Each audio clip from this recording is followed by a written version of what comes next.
ನಮಸ್ಕಾರ ಸ್ನೇಹಿತರೆ, ಇವತ್ತೇ ಅತಿ ಪವಿತ್ರವಾದ ಶಕ್ತಿಯುತವಾದ ಗೋವಿಂದ ಅಥವಾ ನರಸಿಂಹ ದ್ವಾದಶಿ.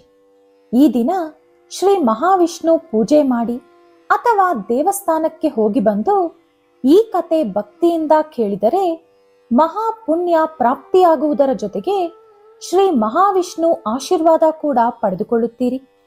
ಕತೆ ಶುರು ಮಾಡೋಕ್ಕೂ ಮುಂಚೆ ನೀವಿನ್ನೂ ನಮ್ಮ ಚಾನೆಲ್ ಅನ್ನು ಸಬ್ಸ್ಕ್ರೈಬ್ ಮಾಡ್ಕೊಂಡಿಲ್ಲ ಅಂದ್ರೆ ಖಂಡಿತ ಈಗಲೇ ಸಬ್ಸ್ಕ್ರೈಬ್ ಮಾಡ್ಕೊಳ್ಳಿ. ಹಾಗೆ ಈ ವಿಡಿಯೋ ಇಷ್ಟ ಆದ್ರೆ ಮರೀದೇ ಒಂದು ಲೈಕ್ ಕೊಡಿ.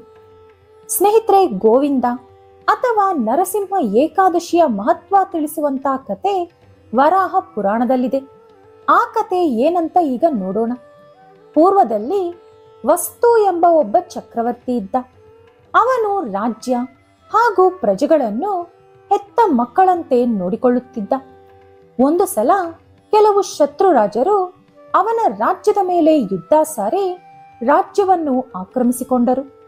ಇನ್ನು ವಸ್ತು ಅವನನ್ನವನು ಕಾಪಾಡಿಕೊಳ್ಳಲು ವಸಿಷ್ಠ ಮಹಾಋಷಿಯ ಆಶ್ರಮಕ್ಕೆ ಓಡಿ ಹೋಗಿ ಅಲ್ಲೇ ವಾಸ ಮಾಡಲು ಶುರು ಮಾಡಿದ. ಕೆಲ ದಿನಗಳ ಕಾಲ ವಸ್ತುವನ್ನು ಸುಮ್ಮನೆ ಗಮನಿಸಿದ ವಸಿಷ್ಠ ಮಹಾಋಷಿ ಒಂದು ದಿನ ಅವನನ್ನು ಕರೆದು ಈ ರೀತಿ ಕೇಳಿದರು.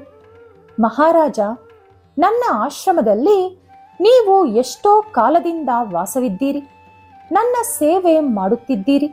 ಇದಕ್ಕೆ ಕಾರಣವೇನು?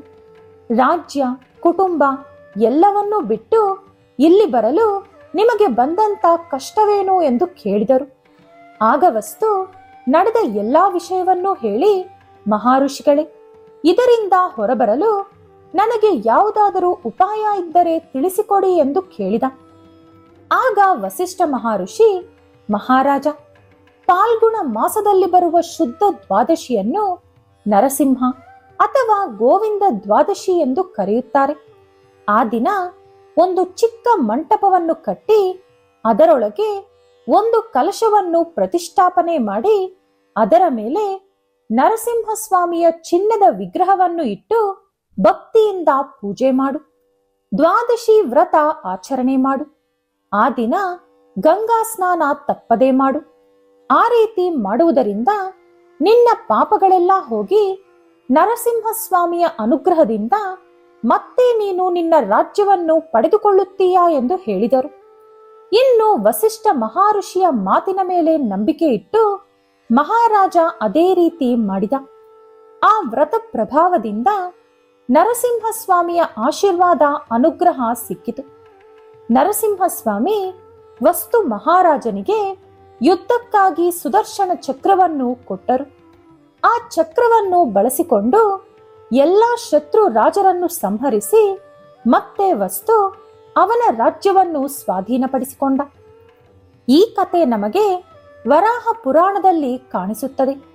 ಈ ವ್ರತಕಥೆಯನ್ನು ಕೇಳಿದರೆ ನಿಮ್ಮ ಮನೆಯಲ್ಲಿ ಬರೀ ಶುಭ ಮಾತ್ರ ನಡೆಯುತ್ತದೆ.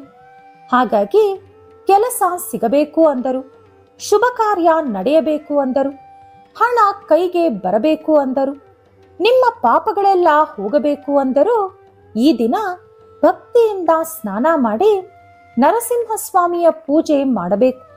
ನಿಮ್ಮ ಮನೆಯಲ್ಲಿ ನರಸಿಂಹಸ್ವಾಮಿ ಫೋಟೋ ಇಲ್ಲದಿದ್ದರೆ ನೀವು ಮಹಾವಿಷ್ಣುವನ್ನು ಕೂಡ ಪೂಜೆ ಮಾಡಬಹುದು. ಈ ವಿಡಿಯೋ ನಿಮಗೆ ಇಷ್ಟ ಆದರೆ ಲೈಕ್ ಮಾಡಿ, ಶೇರ್ ಮಾಡಿ. ಇಂಥ ಹೆಚ್ಚಿನ ಉತ್ತಮ ಮಾಹಿತಿಗಳಿಗಾಗಿ ತಪ್ಪದೆ ನಮ್ಮ ಚಾನೆಲ್ ಅನ್ನು ಸಬ್ಸ್ಕ್ರೈಬ್ ಮಾಡ್ಕೊಳ್ಳಿ. ನಾಳೆ ಮತ್ತೊಂದು ವಿಡಿಯೋದೊಂದಿಗೆ ಪುನಃ ಭೇಟಿಯಾಗೋಣ. ಧನ್ಯವಾದಗಳು.